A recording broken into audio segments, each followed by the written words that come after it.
Sweet பண்ணுறேன் பண்ணு பண்ணுறேன்னு அளவை நிறையா பண்ணிவிட்டு தூக்கி ஃப்ரிட்ஜில் வச்சு நாளைக்கு சாப்பிட்டுக்கலாம். நான் அப்புறம் 4 நாளில் மறந்தே போயிட்டு ஐயோ சாப்பிட முடியாதுன்னு வெளியே தூக்கி போடுறதே தான் வேலை. அதனால் இன்றைக்கி 2 சாக்கோலாவா கேக் பண்ணுறோம்.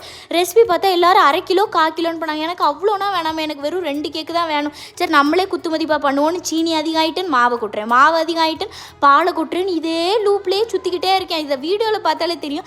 அத்தனை வாட்டி இந்த பாலை மட்டுமே ஓப்பன் பண்ணி அதை ஊற்றின மேனிக்கே தான் இருந்திருப்பேன். எப்படியோ கலவையை கொண்டு வந்துட்டேன். அந்த கேக்கு பண்ணுற டின்னு 2 வச்சுருப்பேன். ஏன் நேரத்துக்கு எங்கே தொலைஞ்சு போச்சோ காணாமல் போச்சோ ஒரு டின்னு சரி ஃபஸ்ட்டு அதை செட் பண்ணி எல்லாத்தையும் பண்ணிடலான்னு எல்லாத்தையும் ஊற்றி டூட்டி ஃப்ரூட்டினா மேலே போட்டுக்கிட்டு இருந்தேன். யார் அந்த கேக்குக்கு அதெல்லாம் போடுவான்னு தெரியல. ஆனால் நான் போட்டு எடுத்து உள்ளே வச்சா 10 நிமிஷத்தில் வெந்து அழகாக வந்துச்சு. அதை எடுக்கிறதுக்கு ஒரு துணினா கொடுத்துருப்பாங்களா, ஒன்றுத்துக்கும் ஆகுது. என் கை சுட்டது தான் மிச்சம்.